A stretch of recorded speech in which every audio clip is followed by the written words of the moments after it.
I have come here to chew bubblegum and kick ass. And I'm all out of bubblegum.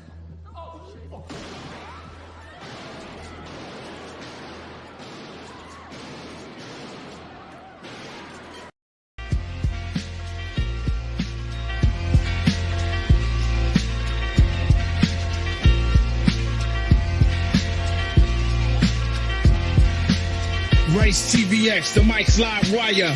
American Pitbull, real gold buyer. Sound money advocate, rights defender. In the crypto arena, he's the top contender.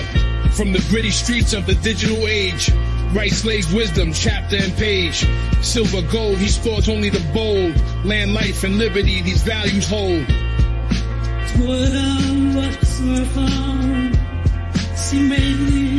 What's good, family?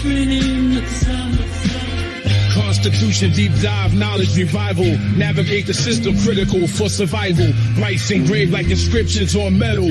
Pitbull in the game, lead foot on the pedal. Land acquirer, a strategic mind.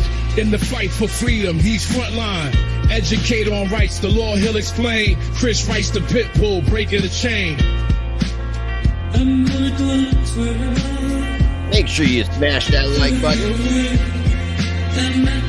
Share this out, repost it. In the arena where truths collide. Rice TVX, the certified guide. Silver and gold, land and rights. American Pitbull in the freedom fights. In a world of chaos, he's the calm in the storm. Teaching the masses, ready to inform. Keys to crypto, rights we cherish. His wisdom like paths that others perish. Guardian of wealth, from digital to ancient. His legacy crafted, fearless and patient. Happy Bitcoin Pizza Day. Much love. Thank you for tuning in for today's episode. Collaborative live stream celebrating Bitcoin Pizza Day with my brothers from another mother, Crypto Blood. Streaming on both of our YouTube channels, both of our X accounts, and I'm also streaming on my Rumble. Watching on X Repost.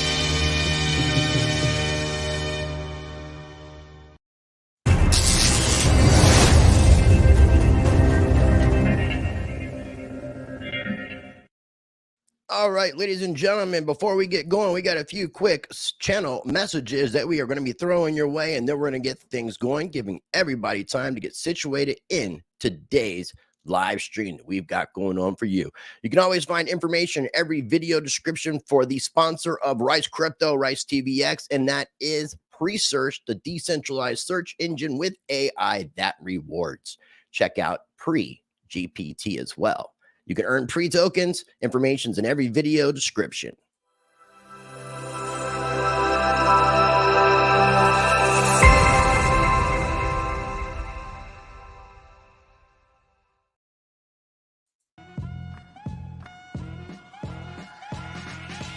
This episode is brought to you by FairDesk, a crypto derivatives trading platform founded by 6 former Binance execs and 3 former Morgan Stanley architects.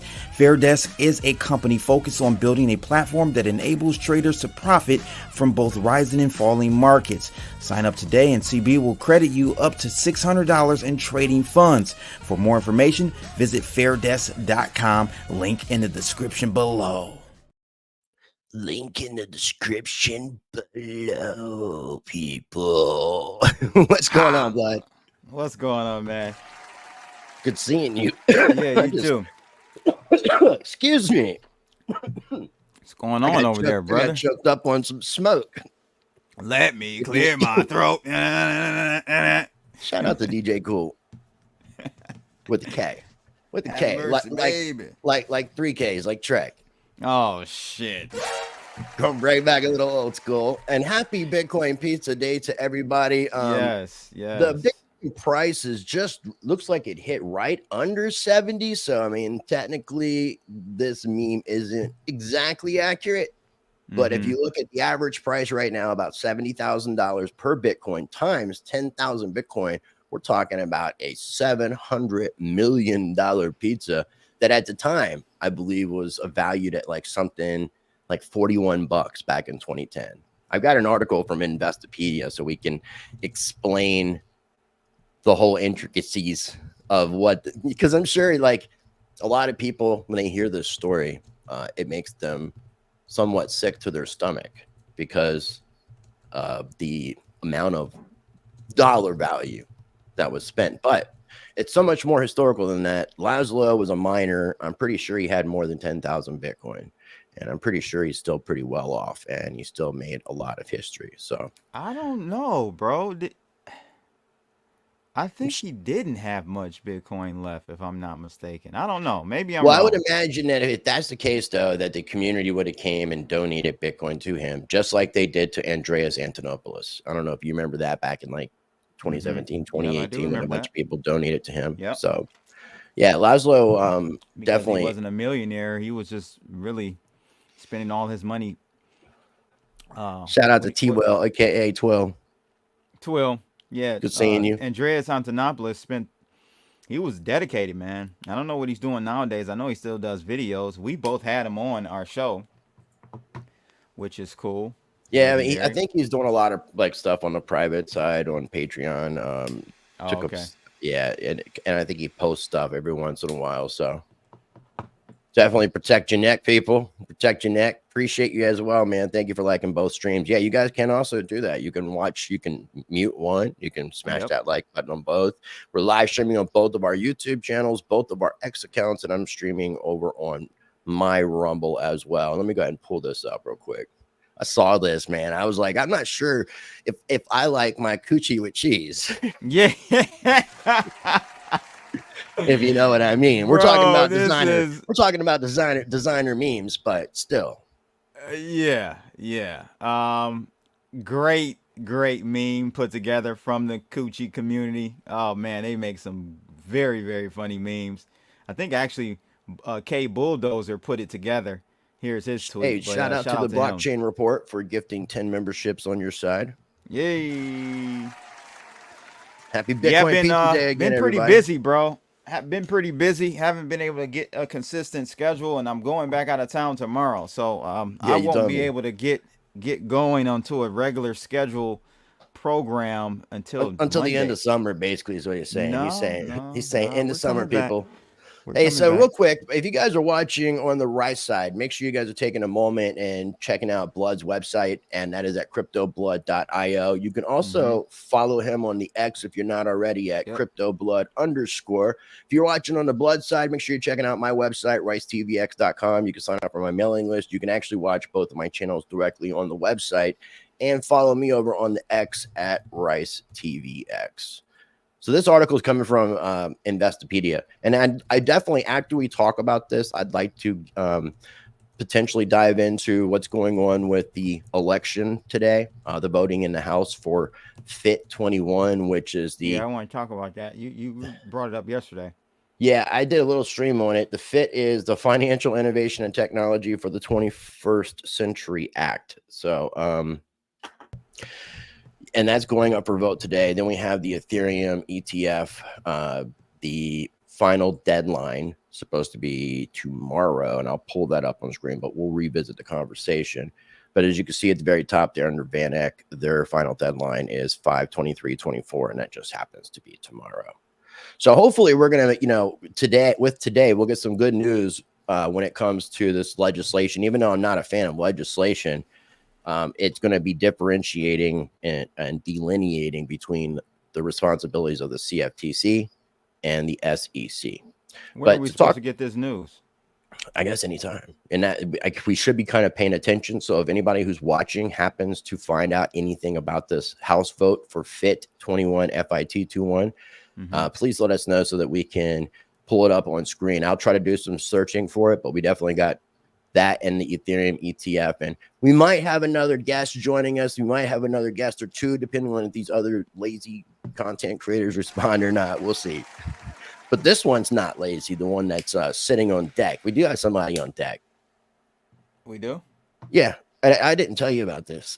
I love surprises. Yeah, I love surprises. I wanted it to be a surprise. I'm going to attempt to, I didn't buy pizza with Bitcoin back then, but I did buy cigars. So I'm going to go through my emails right now, Rice. Okay. I was buying cigars with Bitcoin back in 2014, 14, 15. So I'm going to try to go back. How many Bitcoin did you spend on cigars? I'm going to go live and try to find it in my emails while we talk. So go ahead. Okay. Well, do you want to try to guess who the guest is? Does anybody in the house want to? Is it Trek? No. With 3Ks? No, he has to change his name to 3Ks in order to come on a show. Okay. And I don't think he's willing to go that far. But we can have a little fun with this.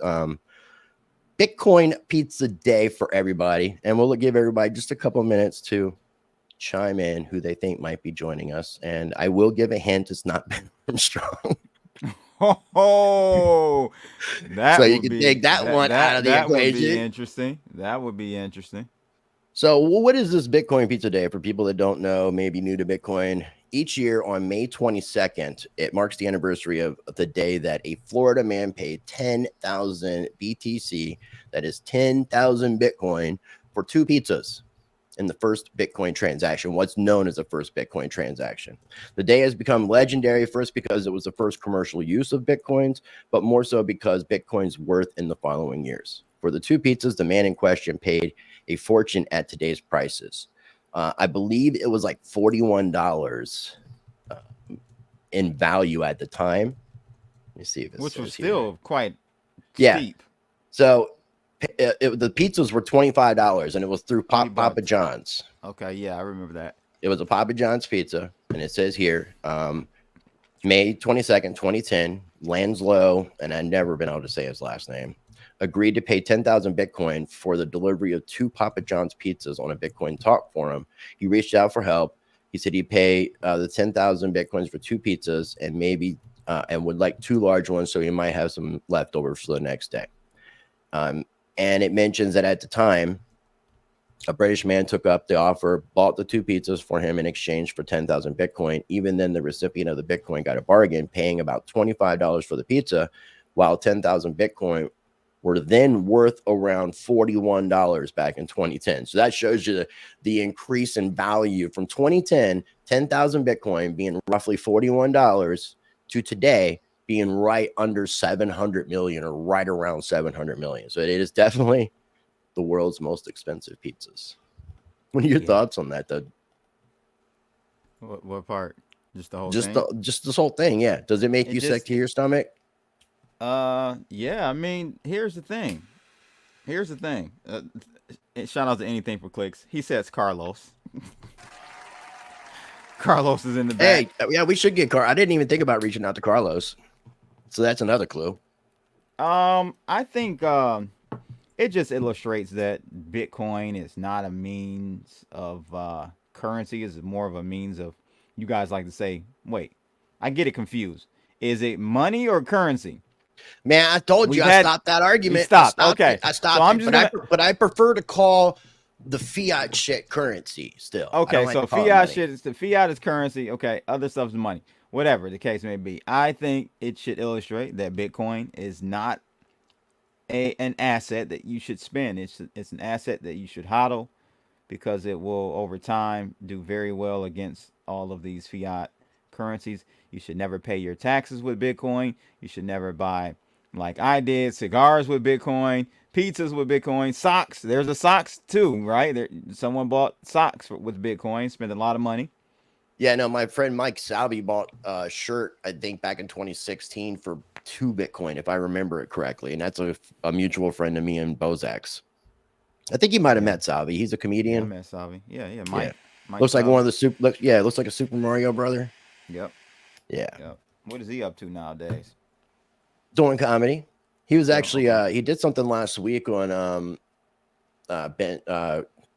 on Ken's podcast, but I think he's just, I'm not sure if he's doing the crypto stuff, but he's doing podcasts and he's working with fellow comedians in the Philadelphia area. So without further ado, nobody seems to be able to guess. So you want to try one more time? Ken Bozak. It's not Bozak. Damn, why you say it like that?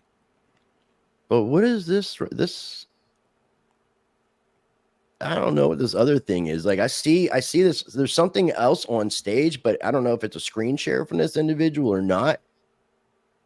but I want to go ahead and pull them up. So without further ado, the gentleman who took the time to create that awesome AI generated hip-hop track. Oh, Seth! Rice TVX in the digital streets. I present to you the one and only Seth from Mind Your Biz. Hey! Thank you, there it is. Legend, man. That song, I'm jealous, man. You didn't do one for Blood. That you know of. Oh, you underestimated the sneakiness. Oh, I want a West Coast Tupac vibe. That's what I want. That's a can do. Seriously, AI, I thought we had more time, my friends. We just don't. We don't have, I mean, like, yeah, we're at the event horizon. We may already be in the middle of the black hole and not know it. I haven't had a chance to ask you directly. How much did you have to modify with what it outputted before the final product was what it was? I'm just curious, like, what it generated on its own without any sort of modifications, but how it was. Yeah. So I mean, I did a little bit of audio editing, a little bit of like beat mapping, audio editing, sweetening. I applied like your typical notch curve to help it, you know, kind of bump a little harder. Right. So, I mean, real sophisticated with it, bro. This guy, man, I don't like doing things that way. Seth is what do you call those savant? He's like, I wouldn't put idiot. They say it's supposed to be idiot savant, but I definitely wouldn't call Seth an idiot by no means. I kind of identify with that first part, though. That's the thing, right? Yeah, I mean, you gotta laugh or the world laughs. We're laughing, the world laughs with you, right? So yeah, something idiot savant is fine. But I prefer my preferred handle is Rice TVX with 3 X's. Nice. So yeah. I'm gonna change my pronouns. Oh, I see. That would definitely. Yeah, no, I saw that in the bottom. I didn't know what. Did you do a screen share? Yeah, I did. I did. There's nothing showing up. I just want to pull up real quick. If you guys aren't following, what's up with your internet, bro? It's freezing up. Am I lagging pretty bad? Yeah, I thought maybe you could see it and you knew it, but if you guys aren't following Seth over on the X, make sure you're doing so at @mindyour_biz. All right. So I got some. Let me see if I can scale this down. I don't want people to see. I don't want to dox myself on all this stuff. Let's see. Okay, there we go. All right. Yeah, I won't pull nothing up until you tell me you're safe. Let's see. Make sure no other information is in here. Seth is Terrence Howard. Terrence Howard. Have you by a chance? And this is another topic for another day. But have you, either one of you, and I sent the information to Blood directly, seen the Terrence Howard Oxford appearance, speech, and or the full Joe Rogan podcast? You gotta start with the Oxford thing, and then go to the Joe Rogan podcast and listen to. It's a 3-hour podcast. What is going on with Terrence Howard? Is he going off of? Dude, this guy is supremely intelligent, and he says some pretty crazy shit. Talks about his first memories as being in the womb. Yeah, so, I caught that little bit. But is he on a Cat Williams rant? It's kind of now. I have to do I have to do some research. No, this is about science. This is about scientific shit, and maybe like our science right now, the way that we've determined things is very off. And I think it's more of like an electric universe theory kind of idea. He says like gravity doesn't exist; it's an after effect of electromagnet from electricity. I've heard electromagnet. But now he's got all these patents. He actually had the first patent on AR VR. He let the thing go. It was abandoned. But then all these companies, big companies, Amazon and all these other companies, are using his patent because they can. But because they're using his patent, even though it was abandoned, he can still use all of their technology as well and do more with their shit. Because he's like, they didn't talk to me to find out what this stuff meant. So they didn't even really get the fullness of what I have created. He's shown he's got like 70, 80 patents.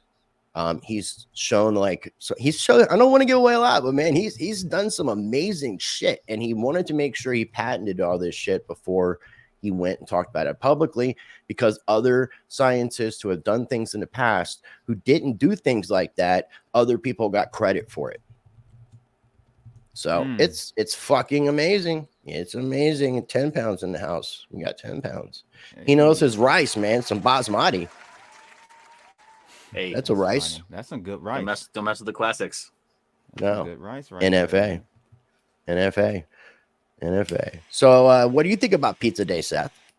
So I shared a little site with you that was propped up by a Bitcoin maximalist. I know, shocker, right? Who else would make something like this but a Bitcoin maxi?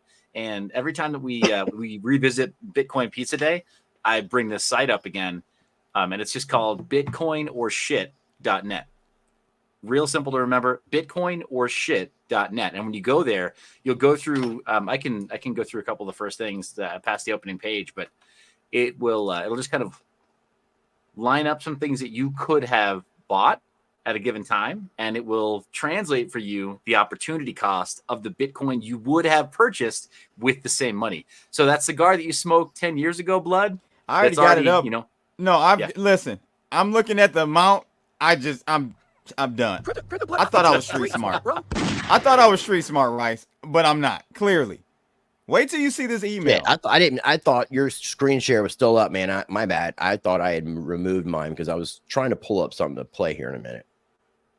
Yeah, no, it's fine. But I mean, it just kind of shows that like when the first Avengers movie came out, it cost 2.5 Bitcoin to buy a movie ticket to see the Avengers film. It's been that long. Oh wow. And yeah, so that was 2012. That's worse. And a movie ticket. Yeah, right. Especially Avengers. You can't get your time back either, right? So no. But then same with an Amazon Echo. It was released in 2014, and that cost you 21 grand buying a stupid Echo. You paid $21,000 worth of Bitcoin to invite Amazon to spy on you. All right, and see, sell this your is why. Well, that's even worse. Yeah. This is why I believe that coins like Dogecoin will do very well as a medium of exchange because there's an inflationary aspect to it. I think there's 5 million coins created every year with Doge, if I'm not mistaken.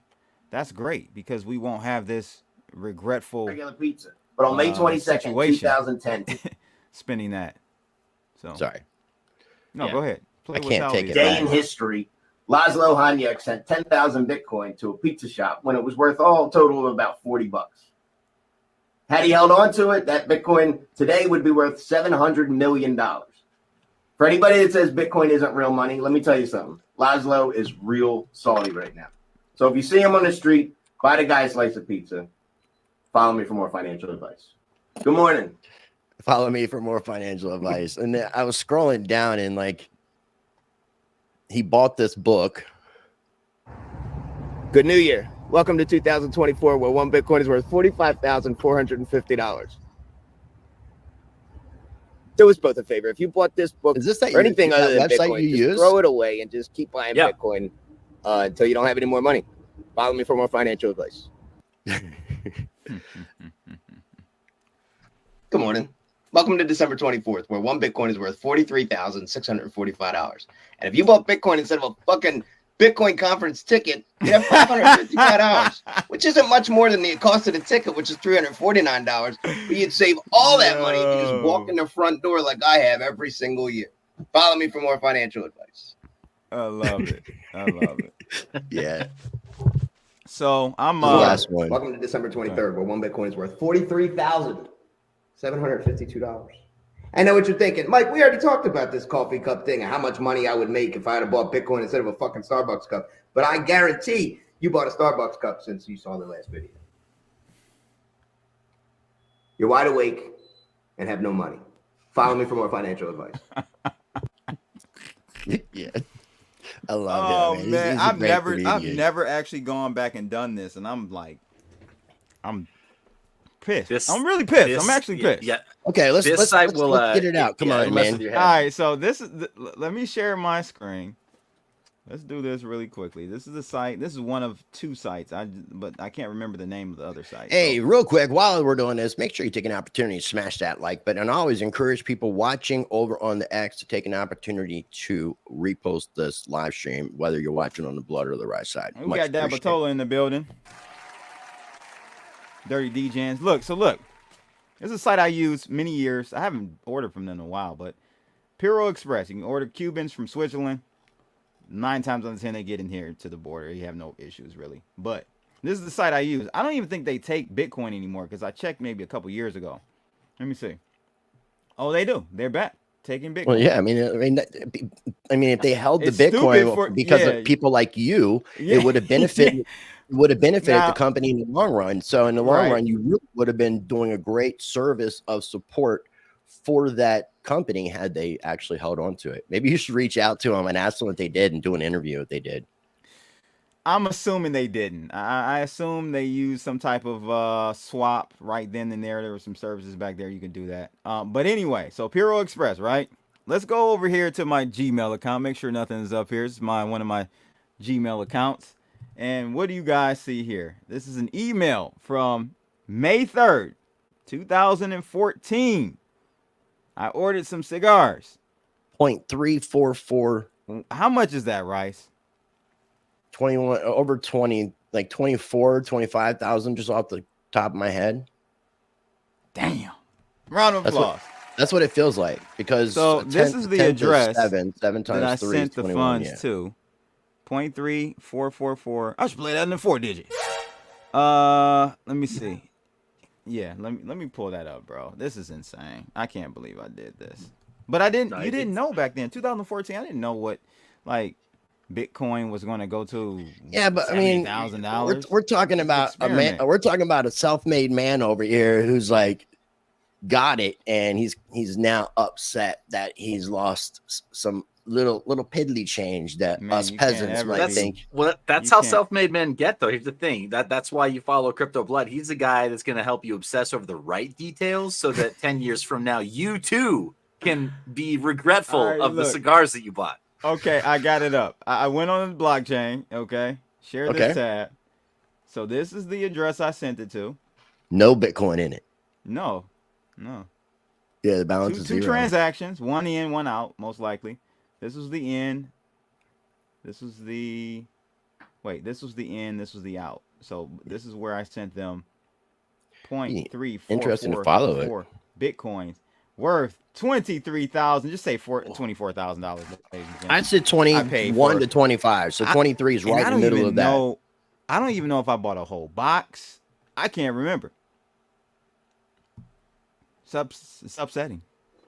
Yeah, you don't even know you actually spent like for that 0.344. Yeah, it could have been like 4 or 5 Cuban cigar. I can't remember.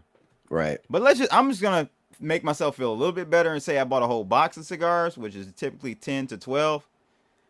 At that time, probably about $300 worth.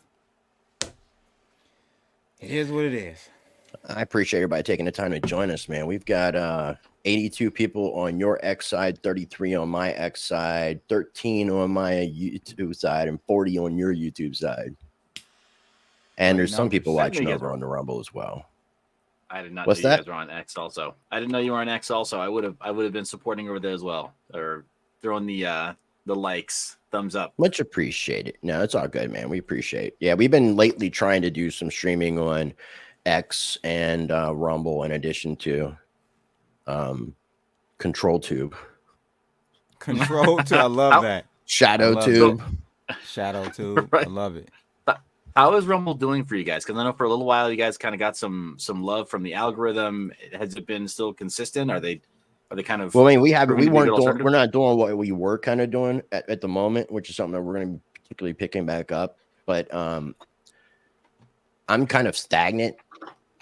But I mean, I'm getting views. My views are actually somewhat comparative to the YouTube views. I found what I bought. What did you buy? Hold on. You're not. Is it sharing, worse? Are you? No, I'm not sharing. You don't. I think you stopped to share, anyways.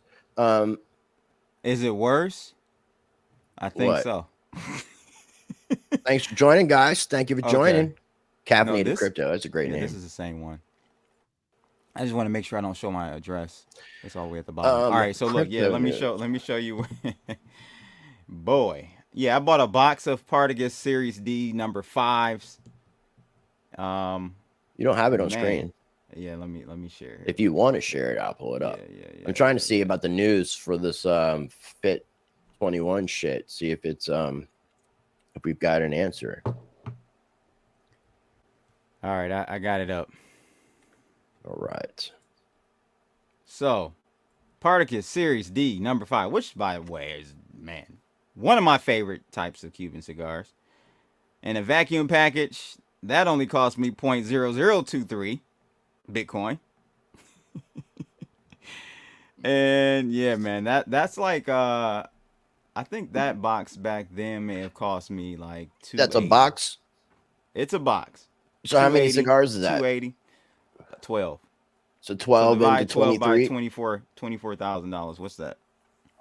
What, 2? Yeah. 2 times 12, yeah. 2,000, something like $2,000 Exactly. cigar. Man, I smoke American Spirit cigarettes, and that's like $10 a pack, which is like 50 cents a cigarette. And I thought that was expensive. If I was spending $2,000 a cigar, I think I'd be quitting. That's on some Jordan level. Like, he smokes $1,000 10 pound Sid that where is this? Jordan not highlighting. Oh. Get rid of that spam. Pay for his cancer and lost his financial freedom.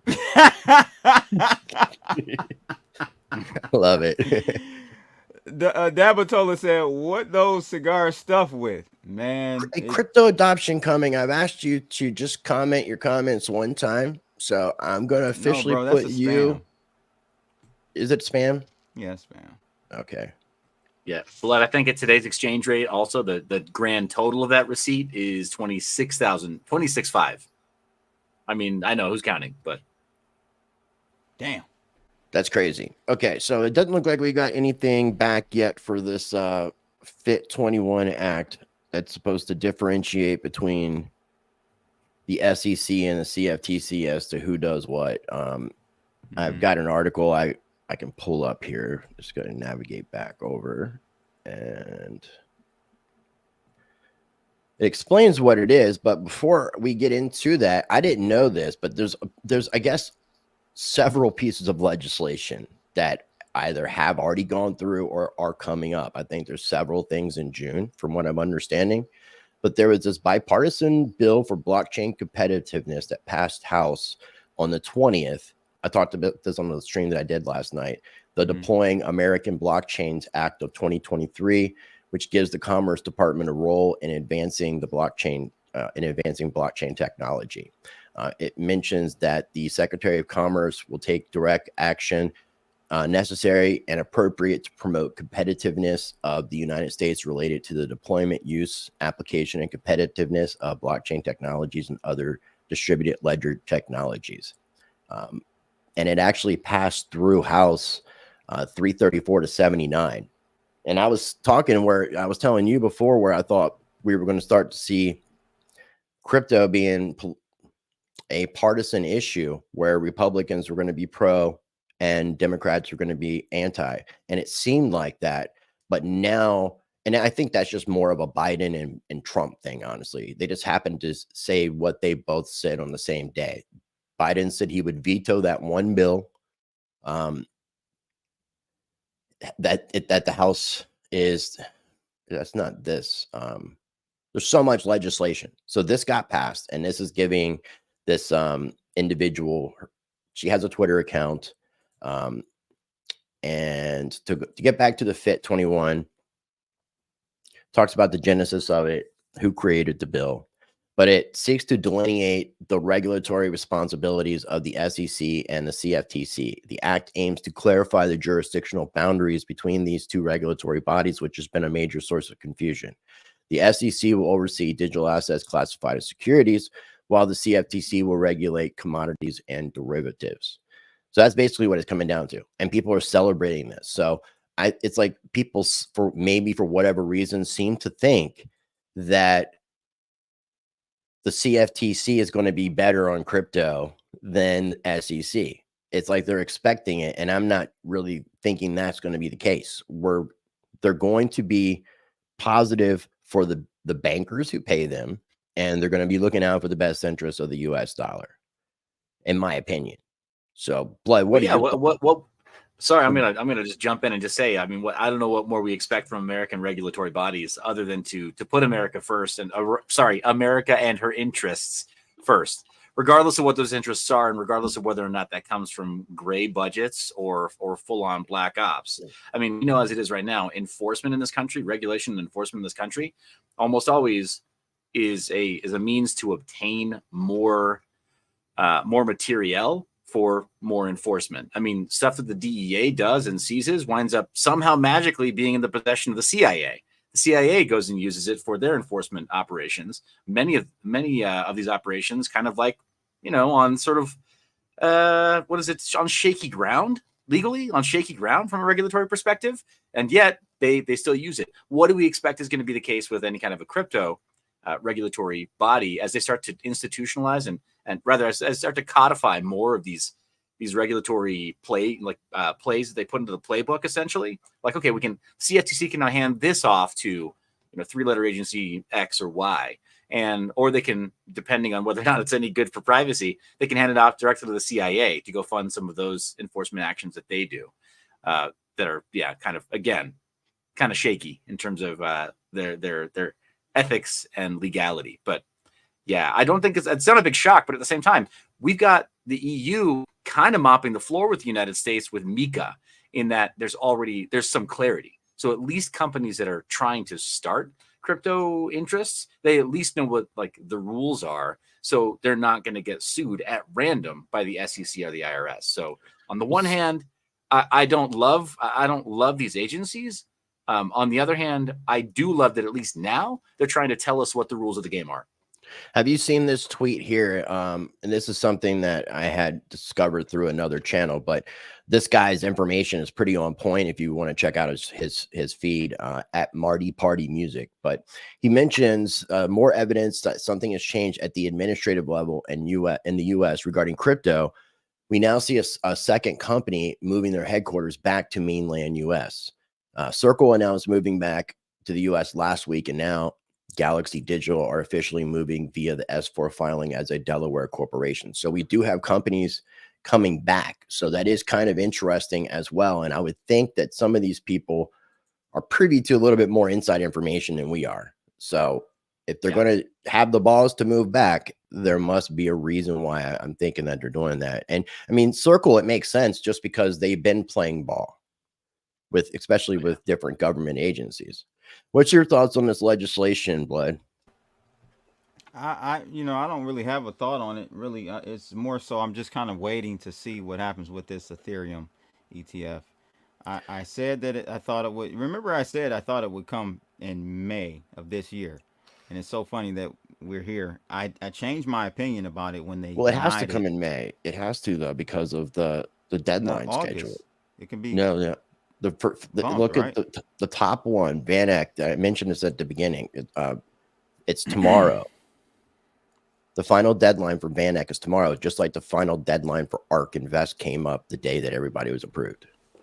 And then you have ARK coming up the 24th, Hashdex and Grayscale the 30th, and then June, July, and August. So they'll probably pass everybody on the 23rd tomorrow. The reason, and also let me get this pulled back up on screen. So there was, and I guess also there was something I wanted to mention. We don't have to get into any talk about it, but it was reported today that Biden said he is not going to veto the FIT21 crypto bill if it's passed today. And this is official. So I did check into that. On the 20th, it was reported, and this is where we've seen Ethereum jump up over 20%. It was reported that the approval odds increased to 75% from 25%, according to Bloomberg. And Watcher.guru reported that the SEC is informing exchanges it may approve the spot Ethereum ETFs, and this comes from Barron's reports. And then we see the Ethereum ETF applicants ditching staking language they're saying temporary concession to the SEC. So they have to remove mentions of staking funds from their registration statements, and they allowed for this to take place very quickly. So the reason I'm bringing this up is because I was talking to you, Blood, last night. Let me get rid of this comment real quick because I'm hiding Seth. There you are, Seth. I was asking Blood, is it possible that they can make an Ethereum, pass a spot Ethereum ETF and still designate Ethereum as a security? And I will read you what I discovered. I yes. like what Press O'Neill said too. Let's highlight that after this. He asked us a question. Okay, I'll pull it back up. Yes, the SEC can issue an ETF on something that is considered a security, as long as the SEC staff is directed to work with the applicant to create a structure that fits within the law. And maybe that could possibly be taking out the language of staking, because the staking is going to make Ethereum a security. And this is going to probably be what takes place. So I was talking about this last night as well. This was mentioned. I didn't realize this is what is the ETH gate thing that people are talking about, because IAM says, does anyone think that ETH received a free pass from the SEC, that ETH is not a security? This is what ETH gate is what he mentioned. And he mentions in 2018 was ruled not a security by the SEC chairman. But it wasn't an SEC chairman. Hinman was the guy that the Hinman files, I think is what they call it. So it's very well possible. Sorry for the interruption here. I'm just like, logically, I'm trying to sort through the logic of making an ETF and a security. Of the supply. Well, specifically the Ethereum supply that's being locked up centrally by custodians for the ETF somehow being labeled a security because the staking is no longer relevant. It's no longer available to retail. The custodians will be eligible to stake those Ether that are held in the fund. It's a circular argument. Like, yeah, it's only security. It's only security when it's actually free and permissionless on chain. It stops being a security when you make it an ETF. You see the chicken and egg problem? It's a catch-22. Yeah, but they say you can still have the underlying commodity or whatever they're deeming it be a security and still issue an ETF as long as the applicants change the rules within to be compliant. And taking out staking is a big thing. So I would think that staking has something to do with the security. It was for sure does. So, and it does. That's why I stay away from the staking stuff. Fucked up. I'm not saying like as soon as it gets, because the ETF is probably going to get passed in the next 24 hours. It's 3 o'clock, so 5 o'clock tomorrow. So add to 26 hours. Next 26 hours, we should see an approval. But I'm not saying the same day. But the SEC is probably more than likely going to try to come out and designate Ethereum as a security, because that will also dump the price and will allow for more buying, a lot more buying. Yeah, that would. And it would set that's kind of been the motion. Not incredible, so but a very bad precedent. It would set a very bad precedent. Yeah, no, for sure it would. But I mean, at the same time, we've already seen a very bad precedent with all the institutional and regulatory FUD related to Bitcoin. Dude, we should have been off to the races in price discovery months ago. We really should have been. And this is Anyway, so Press O'Neill, we can continue it. Press O'Neill is saying this because I think this all circulates together. Press O'Neill saying, I want to hear your take on this. If the U.S. chose tomorrow to back the U.S. dollar with Bitcoin, wouldn't that keep us in the dominant position worldwide? Maybe. I say no, Seth. Yeah, no, not when it comes to the BRICS nation are doing, because of the abuse of what the United States has done with having the dominance of the U.S. dollar and their sanctions on other countries and playing bully and playing world police, America, fuck yeah. I mean, it comes back, unfortunately. And this is not the people. This is not America. This is just these bought and paid for so-called politicians, magicians, these word magic magicians that play their little spells on us people. Yeah, see, and for me, I'm middle of the road because I'm undecided on the thing like that. Why? Because they still control the fucking game. So you have to listen to them until you're out. Until you find a way out, you need to find a way to play in defense. Yeah, but at the same time, the IMF is part of that mix, right? The U.S. dollar is you can't separate it from the IMF right now. In terms of international loans and international support. El Salvador is they were the litmus test, right? What did the IMF do? They said, hey, are you sure you want to go away from the US dollar? We can't support you when you're out there with that wild, dangerous freedom of a cryptocurrency. We can't go issuing you any more support in the future. And the IMF is complicit with the United States in issuing the toxic loans. When we can't get what we want through threat of force, and by, saber rattling, telling people, hey, we got the largest standing Navy and Air Force, whatever else, then we control them through toxic lending. We've done that for decades. Really great book title on that. I think I maybe mentioned it on this stream before, is Confessions of an Economic Hitman. Phenomenal book that lays out I got it right over here. It's a great book. It's great, right? And what I'm going to say, come in and but that thing happens too on a same kind of scale when it comes to these hedge companies that are shorting these obsolete businesses that are going away and putting infiltrating people in the company to help that decline as well. Yeah. So a GameStop, and if we're not saying this, but like you could, all these hedge fund companies could push for some individuals to go and apply for jobs and be put in positions at GameStop, and they from the inside are trying to help destroy the company while the hedge funds are shorting it, getting rid of it. So it's it's very, very similar play, but on a much grander scale, because it's taking countries, it's doing that with their economic monetary system. Yeah, absolutely. And then all the resulting material, their GDP, there's all kinds of stuff. Their precious resources, and then of course, at the end of the day, when they start to fail economically, we steal all their intellectual resources too through brain drain, right? The best and the brightest want to come to our shores, so we win in every possible way. We drain all these countries that accept these toxic loans of anything valuable. You see this comment here, guys? Yeah, a round of applause. Yeah. Yeah, some crippled fighter suggested the three of us do a show together. Did I see a post about he broke his neck? Like, is he Kurt Angle trying to like box with a broken neck or something? Did I see that right, Seth? Did Charles Adam break his neck? Oh, geez, I don't know. No comment. You don't know?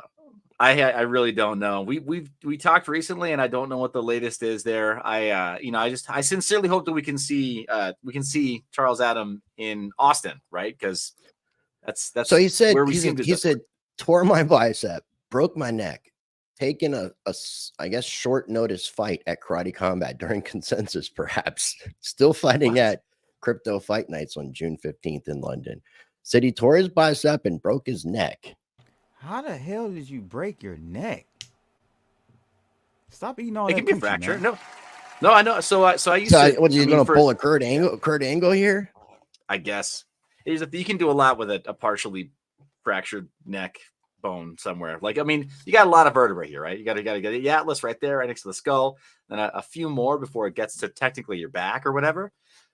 And I knew a guy when I worked back in the fitness industry that did stunts for a living. And that guy, he always had something messed up, like compression fractures here or there. But he still did that, whatever. He still did the Waterworld show at Universal Studios like 5 times a week. So I want to go back to the Press O'Neill comment.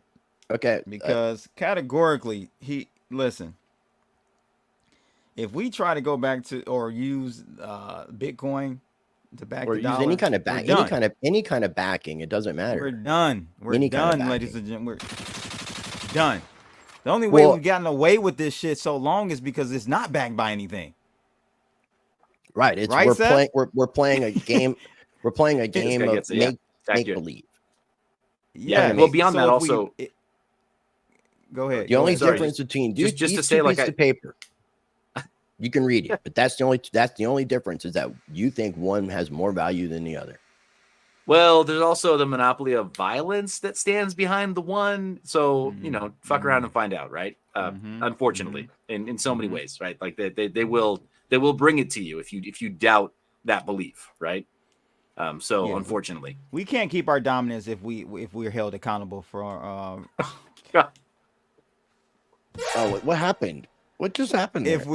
If we're held accountable for our fiscal monetary. Can you show that image on YouTube? I don't know. Can I? I titled it BB Bukkake.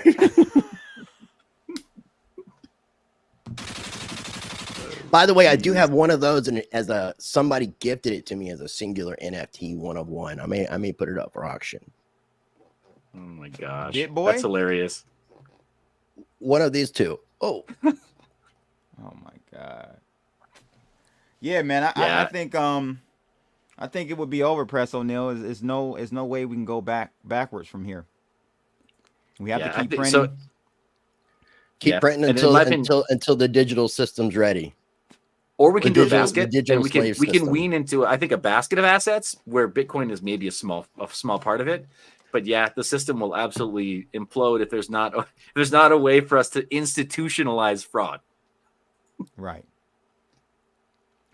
I agree. So that's it's legalized. That's our answer, Press O'Neil. That's our answer.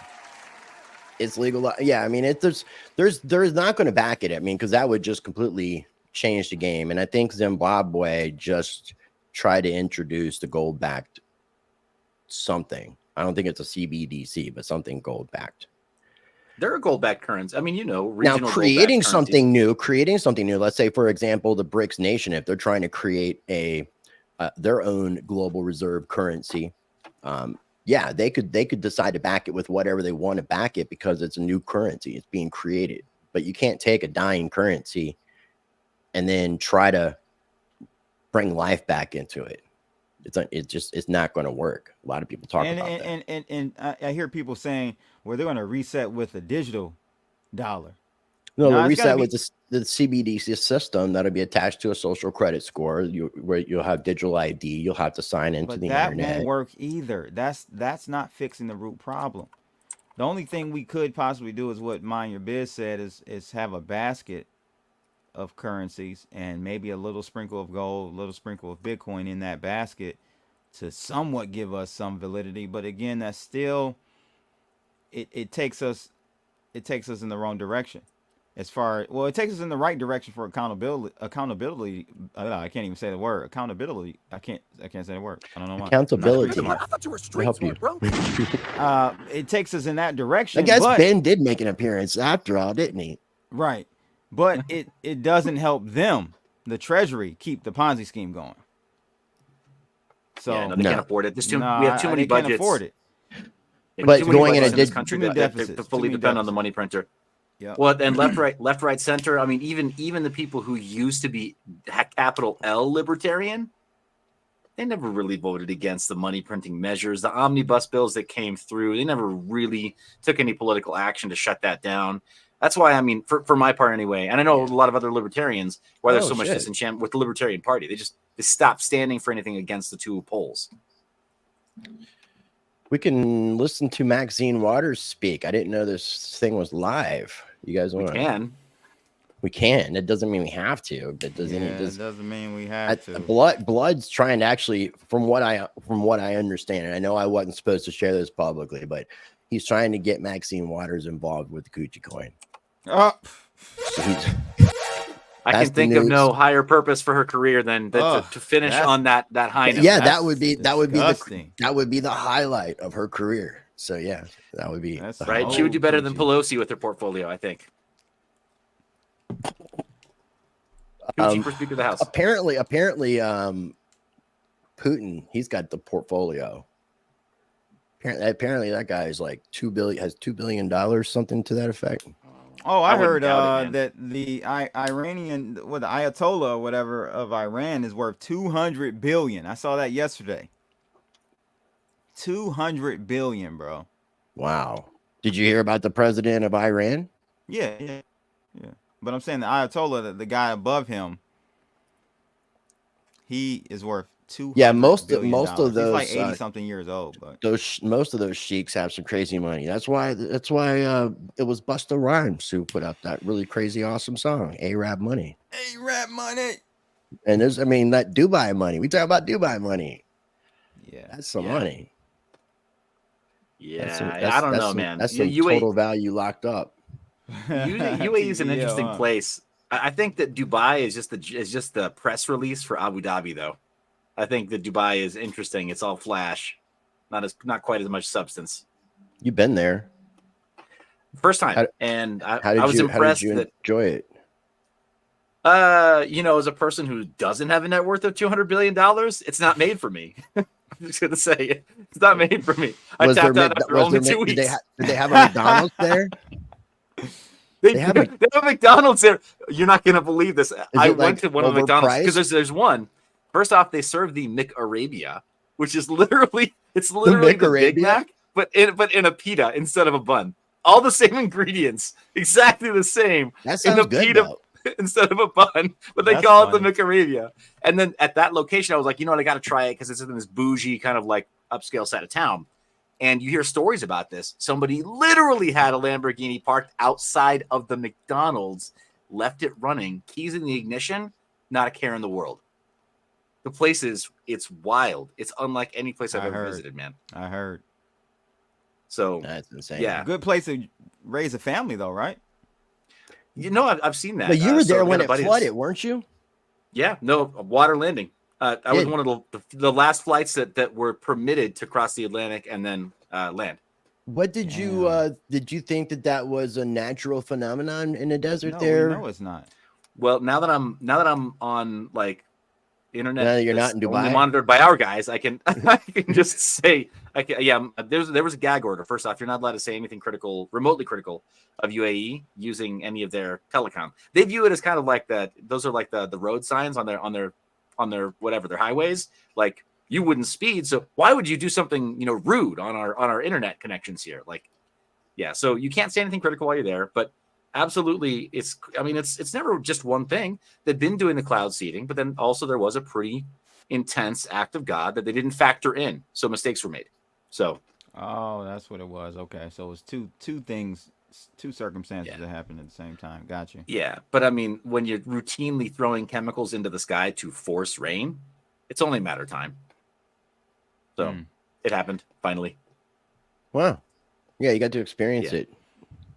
It was something else, man. I mean, so we the thing is, when you've been through natural disasters before, I'm sure you're along the eastern seaboard, so I know you're at the top end of Hurricane Valley, right? Or Hurricane Alley.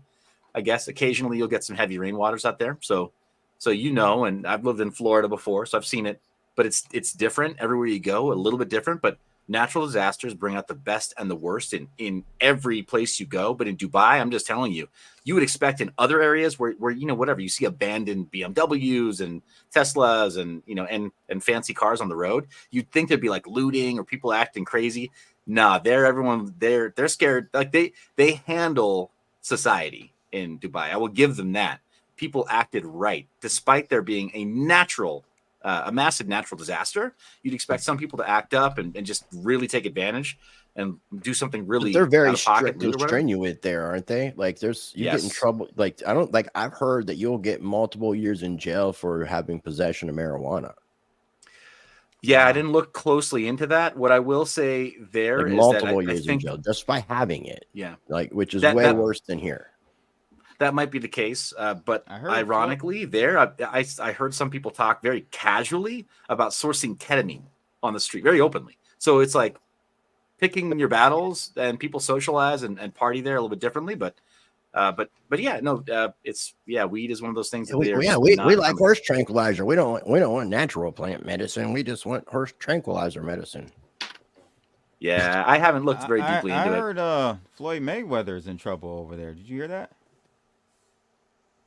No, for possession? No, I don't think he smokes or does any drugs, but I don't know what he's in trouble for. Did you find that chick from OneCoin? Did you see her? Did you spot her anywhere? But I literally ran into Carl from the Moon, just like almost literally, just as he was running out to go grab a stretch limo. He doesn't ride in Ubers. He rides in the stretch limos. So yeah, he's part of that Gucci gang that's not down with the Coochie gang. Yeah, most likely. The crypto crew. Look, either you get it or you don't. Some people don't. Yeah, but Floyd is from what I hear, he is stuck in Dubai in the UAE for something. Saying it was tax money. Okay. What if it's there? Okay. Yeah, could be. I mean, maybe he won some earnings in that area. The UAE is also becoming a lot more friendly towards gambling, betting, and just overall like physical and online casinos than they've ever been. I mean, a lot of people thought it would be like whatever, a cold day in hell before Dubai would allow gambling. But I mean, like you said, we saw this massive flood. It's a desert. We saw this massive flood. Clearly, anything can happen in this region. And one of the things that's happening is they are licensing the very first casinos, very first gambling. And in their minds, it's sort of like the Arab Monaco, not Las Vegas. They view it as the Arab Monaco. Me, after visiting, I kind of feel like it's a slightly upscale Las Vegas. So it's somewhere in between. It's not Monaco. It's not Monaco, Okay. but it's not Vegas either. It's going to be something else. So interesting. Should be good. Well, you got to keep the money coming in, man. You know, they've been splurging for a long time over there. They're starting to institute, I think, a 9% tax now. That's something new on businesses. So you can't have free tax, no tax forever. It's unsustainable. All right, especially so as I understand it, the sort of landscape, professional and financial landscape of UAE. A local consultant who clearly I need to protect your anonymity. I can't say his name publicly, but he's lived there for a number of years, and he said, yeah, think of UAE as like Abu Dhabi is the rich uncle who's self-made, and Dubai is the young nephew who's like, hey uncle, let me run your business, and he's like, everything's at a deficit. He's like over leveraged, and like the business is secretly failing, but it's not going to fail for another like 5-10 years, so everyone thinks it's great. Right. So yeah, but sort of like the U.S., but on a longer time horizon. Yeah. Trying to find Possibly. this tweet that I wanted to share with you guys that I thought was pretty interesting. Let's see if I can find it. Something I will say is that if you're into crypto and you have not visited Dubai yet, for me it was a really important box to check and a huge eye opener in the current absolute state of our industry, and kind of illustrated to me why so many companies that did offshore decided to go there.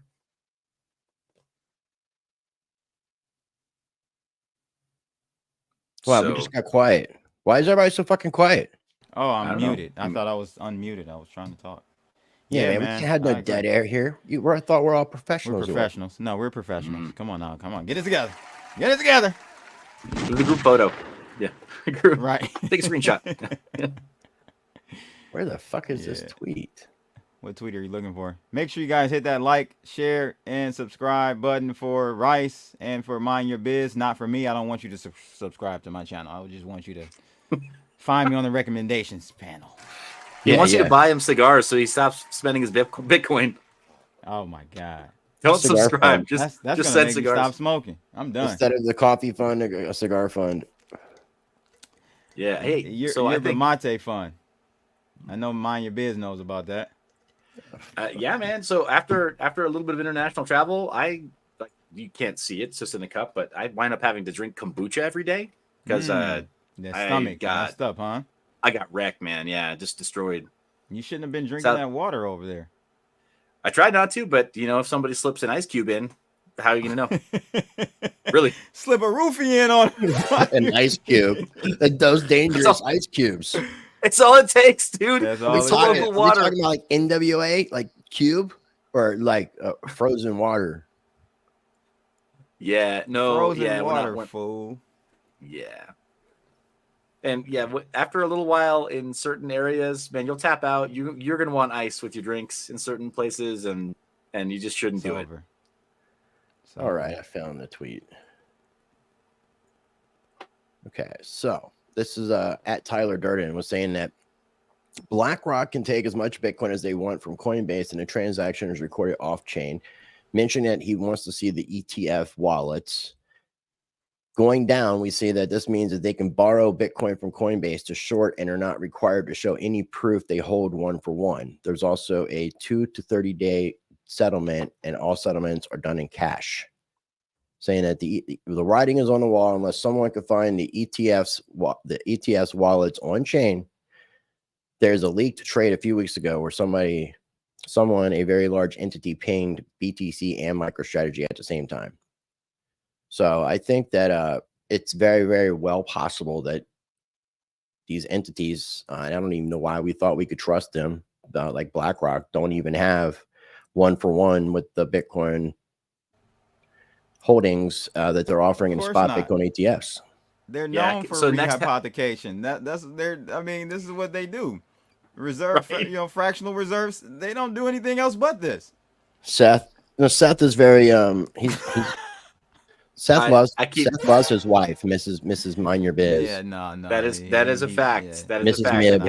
I kept things locked down for multiple decades. Ladies and gentlemen. I know. Some of you are like, yeah, so what is it? What is it? Dave Chappelle said, yeah, so you're a bitch ass. All right, yes, correct. According to Dave Chappelle, that is accurate. Dave Chappelle and me were, literally the same person. That is funny. No, that's not true. Hey, you get away with it in Dubai, though. You can have a couple over there. All you got to do is convert to Islam. No problem. No problem at all. What do you think? Like they're deliberating. Seth, what do you think about Trump and him basically accepting Bitcoin and stuff? What's your take on that? Yeah, he's now Biden's doing it too.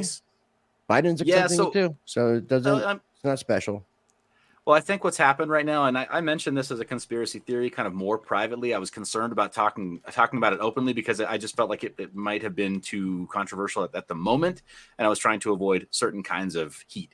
But I was worried about the ocean mining, the whole like censoring transactions on Bitcoin, and worried about Jack Dorsey's involvement. He seemed like he's a net positive overall for the space, kind of. But then I started to have my doubts with ocean mining when they started censoring Bitcoin transactions and deciding which sides of the Bitcoin block they felt were valid. Well, they talked about Ordinals being a problem, Taproot and Ordinals being a problem. What they conveniently failed to mention publicly was that the same block space that they were censoring corresponded to Whirlpool coin joins that the Samurai Wallet team were using to make Bitcoin more I didn't private. know that.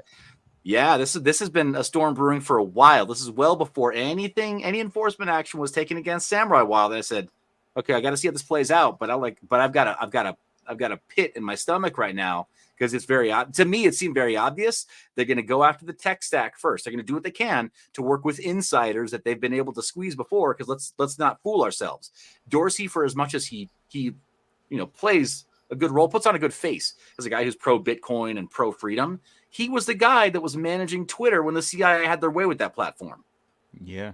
For me, the jury's not out on that guy. He might be talking really nice things about Bitcoin. He might be a plant. Exactly. His track record speaks otherwise. He is not a friend to freedom. The American government, yes, but not freedom. So, yeah, my concern has been for a little while now, some months now, that they were starting to infiltrate Bitcoin at that level, institutional Bitcoin. And how did they do that? They did it with Luke Dash. Oh, I lost all my Bitcoin. I'm sorry. Your Bitcoin that you've been able to professionally secure for 10 but not years. Just Luke Dash Jr. And you're talking about the guy who's in charge of the Bitcoin improvement proposals, one of the earliest Bitcoin developers. He's not like the first 5, but have you read this book yet, my friend? I definitely did. And believe it or not, one of the last DMs in Roger's Telegram was me setting up our interview to talk about it like hours before. He wanted me to read the book first because he hadn't done an interview with anybody that had read the book. All the interviews were before the book came out. So he wanted to do an interview, and I had read the book. He was just, the problem I had was that when I originally wanted to schedule, he was in Singapore, then he was in Dubai, and then he was in Spain, and then he gets arrested. Yes, and I DM'd him just right after Dubai. I felt terrible. We could have made it happen there, right in Dubai, face to face. And that delay cost me everything. It cost me that interview too, because I did, Audible. I picked it up fast so I could, I had plenty of Uber time. What do you think about it? Dubai. Man, I think he brings a lot of receipts that's to bring back the block size wars that a lot of small blockers are going to really hate. But I mean, those of us who've been in this, we've been around long enough to see how the two camps have played out, how much additional development has gone into the big block scene, both BCH and BSV. Look, you can choose to dislike the communities. You can choose to dislike Calvin Ayre, especially, right? There are a lot of unsavory characters associated with some of that, but the tech is good. It works. Ordinals are a direct result of BSV people deciding that they wanted to try to break Bitcoin in spectacular fashion, and it worked. Because all that stuff really happened from Maxis. all that stuff was available on BSV, and it was already basically a code fork of or a hard fork of Bitcoin. So it had the code there, so it's real easy for these guys to implement it once they perfected it. And I had mentioned before, when it came to these NFTs that I call basically like proof of cloud, proof of IPFS, there's only, as far as at the time, there was only the only on-chain NFTs that I knew of was on BSV. And then those guys jumped over and started doing this ordinal stuff, taking advantage of what Luke Dash Jr. was calling an exploit and Taproot. And I think it was Taproot and a combination of SegWit. Mm-hmm. Yeah, well, Taproot. So Taproot, once the network upgraded to Taproot, this air quotes exploit was possible, available. But I mean, you know, now the person who initially exploited Taproot to give us inscriptions and ordinals gave us runes with something that's a little bit more, you know, has a more established kind of rule set for how to write things on chain. I like. So I'm gonna feel just a little bit. We can, and I definitely want to like have a show talking about these different protocols that are being built on Bitcoin to allow for tokenization and for NFTs. But I do want to give a lot of credit to Stamps, and I want people to check out the interview that I did over a year ago with Mike and Space, the creator of Stamps, the SRC20s, and I'm going to get them back on the show because everything that from what I understand, runes, ordinals, a lot of this stuff is what they call prunable, meaning that Luke Dash Jr. wanted to add a spam filter. That wasn't anything crazy to do. It wasn't a fork or anything like that. It was a very simple bug fix, basically, and it would eliminate, and they would not exist. But the Stamps. Do you agree with that though? No, that's how it is. Agree. Here's the thing. I disagree on some level because even so, bringing up, keeping the main thing. You brought up Roger's book. I thought it was great. His either ghostwriter or co-writer, co-author did a phenomenal job bringing a lot of receipts. One of the things that he brings up a lot is the simple payment verification wallet system that Satoshi gifted to the community before exiting stage left, and that the SPV wallet would also have been a very light client that essentially pruned certain transactions also, and very likely would not have been compatible with ordinals and runes and anything else that's very, very complex. So you do have to run a full node that's validating every single transaction, every single block coming in. Otherwise, you do miss out on some of the functionality that's being built now with Bitcoin. Unfortunately, you can't easily separate the two. But even that, I mean, the ideal of everybody running their own blockchain node, like pour one out for the for the homies over at Samurai Wallet. There's my own Ronin Dojo that's now offline, right? I don't want this IP address. Yeah, this is a full node. Cost you $100 to get one of these guys on discount, maybe less over on Amazon to get everything you need to run a full node. But Satoshi himself or themselves, right? That faction of the CIA that's now whatever at a black site or dead. That Satoshi mentioned that it would likely go to institutions. He kind of managed our expectations that all this storage, right, like the massive storage that Bitcoin would eventually require, would have to be run by the likes of AWS and Amazon and Microsoft. No, that was a different technology. The tokens, the SLP tokens, are not the same thing as ordinals. Yeah, they're cool though. And I mean, that was built I would compare the SLP tokens more to Counterparty than anything. Don't forget about Paul LaRue now. Paul LaRue is involved in that Bitcoin birth as well. Mr. Sekula, Amir Taki does not care about Bitcoin. I've tried having discussions with him on Telegram, and the guy just he's putting his focus on the DarkFi project, and he left Bitcoin, and he's done basically. He's focusing on the DarkFi project, and getting arrested. We'll see what happens. Yeah, I mean, basically creating a private, and I think Seth, he's got a lot more knowledge than I do about what DarkFi is. So yeah, I think we definitely maybe need to continue doing a Wise Man Wednesday, possibly. I like that. The three Wise Man Wednesday. That sounds great. Namaste for that suggestion. Yeah. Because I mean, there's obviously a plethora of things that we can talk about and share our opinions, and most of these new content creators are just about like the glitter and the glam. Do this right. What did I say about the thumbnail? You gotta suck the YouTube cock. Oh God, you should bring that thumbnail image back. You should bring it back. Seth, he did some thumbnails with that, and they worked. They worked. You should have continued with it. The algorithm. Fuck all that, bro. Can't do it, man. Yeah, you can. You did it. You've already done it. Just reuse it. Just reuse it. It's the money shot. Won't do it. The coochie shot. Look, blood. The data doesn't lie. You have to do it. Nah, I know it doesn't lie. I knew it. The numbers don't lie. Imagine it's a giant coochie token. But it's almost like the Hollywood industry. Like you gotta compromise your ethics and your coochie hole and all the other holes. You gotta do it. You gotta protect. You gotta protect your holes, not your neck. Today you gotta protect your holes. Today you gotta protect your holes. Will Smith did not protect the holes. Your necks can get broken like Adam Charles, but protect your butt, Adam. Yeah, especially your butt. Especially for all you men out there. Yeah, no walking that back. So we're gonna hear a decision anytime about this FIT21, which again I just don't think it's gonna be exactly super positive for crypto.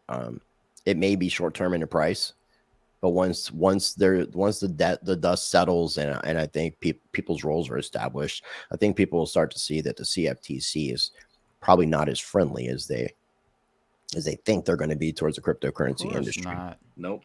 Prediction. People are celebrating. Who's going to be our ruler? Yeah, no. Prediction is that you're going to see a lot more Pahlavi ID registrations, a lot more offshore registrations in St. Kitts, whatever, or people trying to get their passports internationally. And then for the companies, man, offshore, the short list is what is it? I think it's Panama, Puerto Rico, Dubai, and we really like Estonia. We have a fallback entity in Estonia. Who's we? Well, Estonia. Remember when they had the digital ID? It was weird. Are you talking about yourself more than one person? Yep, I am. He's talking French, my friend. Yes. Oui. Macron. Yes. Hey, so if you're referring to is one of these, yes, I do have it. This is the Estonian e-residency kit. Yes, I have one too. Yep, and it comes with it looks like the military CAC readers, like the little CAC device. So, but the problem is, remember they tried to take it a step further and do like some type of Estonia coin. Remember eCoin, and that got vetoed by the ECB. Well, and that's great. Happening. Yeah, but here's the thing: they didn't start with that. They started with a blockchain, and they started with a blockchain before Bitcoin launched. So they did have an append-only database, and they were the first. I didn't know that. Yes, so they are OGs in the blockchain, the government blockchain space. They started before Bitcoin. Might have been 2008. So maybe they started concurrent with Bitcoin, but they did have a blockchain, no token. There's no token. It's just data, just records. Wow, so, I didn't know that. Round of applause. No, Estonians, they're pretty OG that way. I would say a lot of the Europeans that have been ahead of in a lot of ways. There was that entity that existed for a little bit called BitNation that was trying to do like citizenship, birth records, marriage certificates on a blockchain, having the idea of a decentralized, borderless virtual nation, which I thought was amazing. Still something it always stays in my thoughts, kind of lingering around. Creating. Well, I think you would like, if you look more closely at the Estonian e-residency program, I think you'll find that it fits it checks a lot of those boxes. Maybe not every single one, but if you compare it to a Palau ID, you can register for Binance with your Estonian e-residency ID, not with Palau. So maybe that's the litmus test. Okay, no, I'll check into it. I guess we'll go ahead and wrap this bad boy up. You guys have any final thoughts? We'll give you guys time to do that. If you guys are watching, you're not already following Seth over on X, make sure you do so. And also, you got links to his website, his YouTube channel. Make sure you're subscribed. What are your thoughts about everything that we've talked about, Seth, as far as the FIT21, the Ethereum ETF? I mean, we've already kind of covered the pizza day stuff, but what's happening with legislation, the ETH ETF? Final thoughts from you, my friend. Well, first off, the first thought is always gratitude. Appreciate you inviting me back onto the channel. I'm glad it was a surprise for Blood too, because that was fun. But thank you for inviting me back. Really, man. So one thing that Charles Adam has, I think, always gotten right is that the trio probably should have done something together at some point. So you're still smart though. You remember stuff because you just kept with true. He kept with the Charles Adam thing though. He's keeping with Charles Adam, and I like how you're staying consistent. If a thing works, you run with it, right? So Charles Adam it is. He said it. If you're gonna call me Crypto Rice, I'm gonna call you Charles Adam. Years ago. You still mad about that? Come on. That's why I call him Charles Adams. Or Adam Charles, whatever, Madam Charles. Chuck. I call him Chuck. Yeah. Well, thank God for grudges, because if we didn't hold a grudge, where would the Boston Tea Party have been? Oh, I got love for him, man. And look, I'm displaying the Web3 influencer award. Look, Seth, he tried to fight Adam in Vegas last year. No, I had to. Oh, you were there? I was. Oh, he routinely does this. That was at the like a once a year thing, right? It's a once a year thing where he pulls out a glove from his backpack and he slaps him across the face. He's like, "Hey, Charles Adam, you remember me?" And he's like 5 drinks in. He's like, "Hey, you remember me?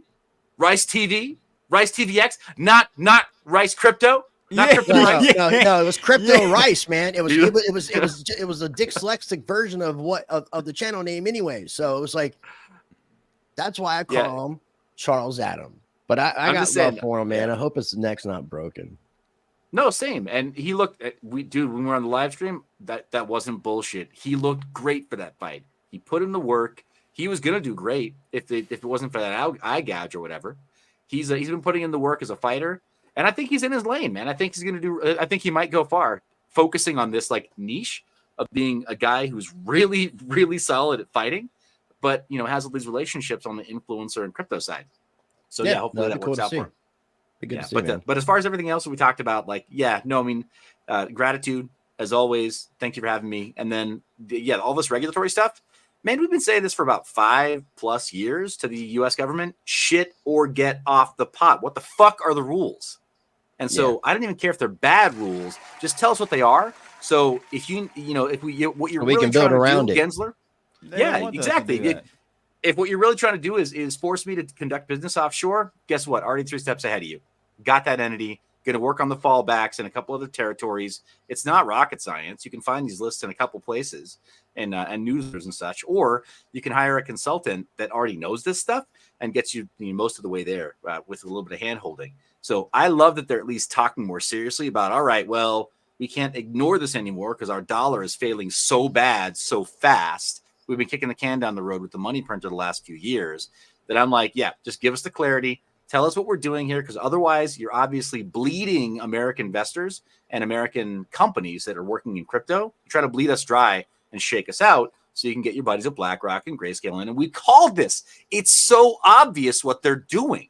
And all of us in different ways have been calling it for years now. So then we're going to donate some of our money. We're going to donate some of our money to the core developers, not so that they can develop Bitcoin the way that we want them to.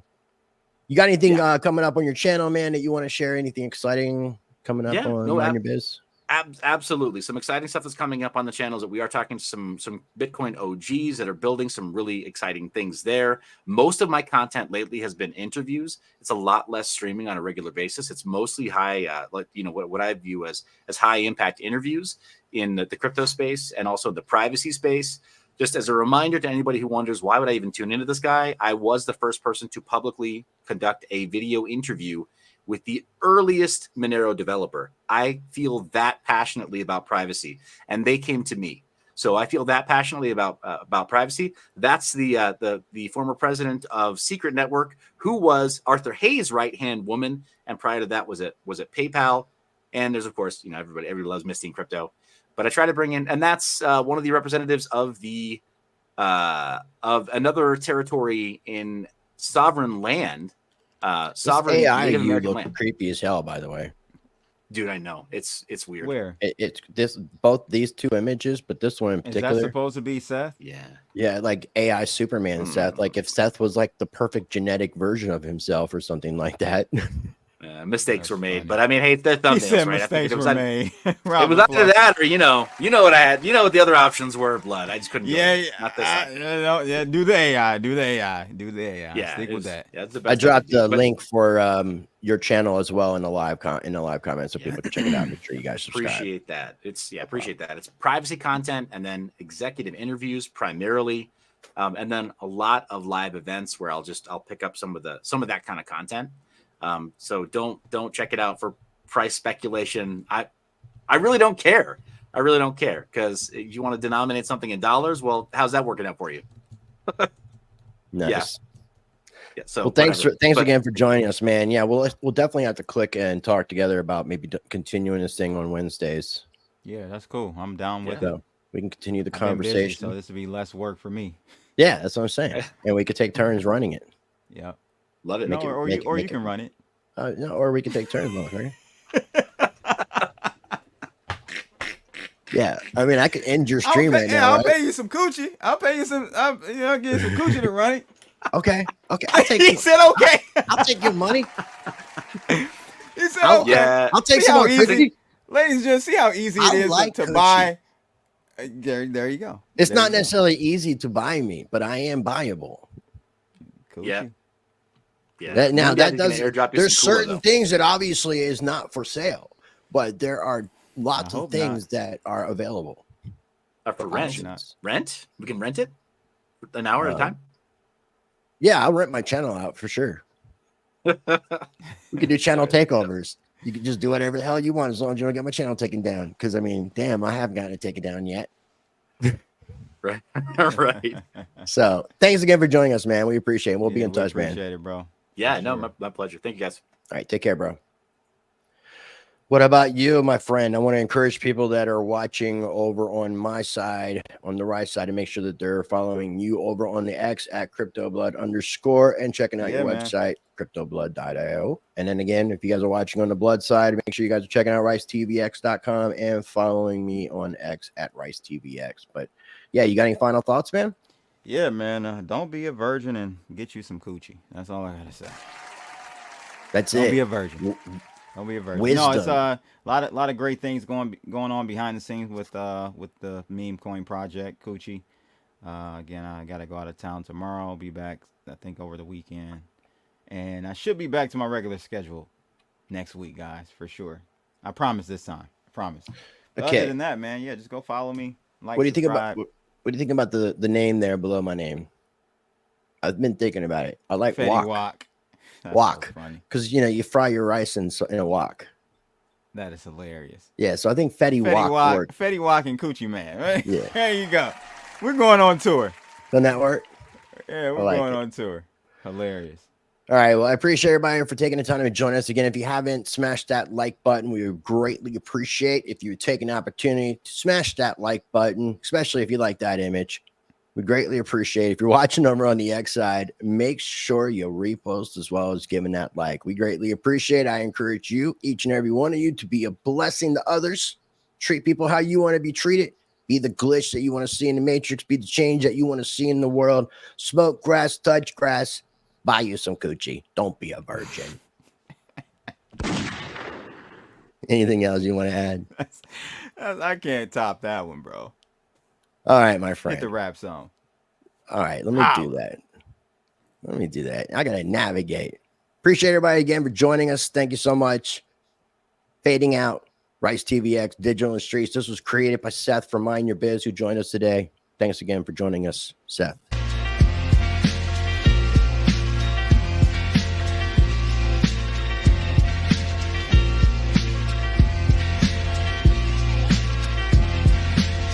Rice TVX, the Mike's Live Wire, American Pitbull, real gold buyer, sound money advocate, rights defender. In the crypto arena, he's the top contender. From the gritty streets of the digital age, Rice lays wisdom, chapter and page. Silver, gold, he stores only the bold. Land, life, and liberty, these values hold. Blessing rain, the sands, evergreen at the sun. Constitution, deep dive, knowledge revival. Navigate the system, critical for survival. Rights engraved like inscriptions on metal. Pitbull in the game, lead foot on the pedal. Land acquirer, a strategic mind. In the fight for freedom, he's frontline. Educate on rights, the law he'll explain. Chris writes the Pitbull, breaking the chain. I'm gonna go to you, that mountain to stay. In the arena where truths collide. Rights TVX, the certified guide. Silver and gold, land and rights. American Pitbull in the freedom fights. In a world of chaos, he's the calm in the storm. Teaching the masses, ready to inform. Keys to crypto, rights we cherish. His wisdom lights paths that others perish. Guardian of wealth, from digital to ancient. His legacy crafted, fearless and patient. That's right, people. That's how we do it. Holla. Holla.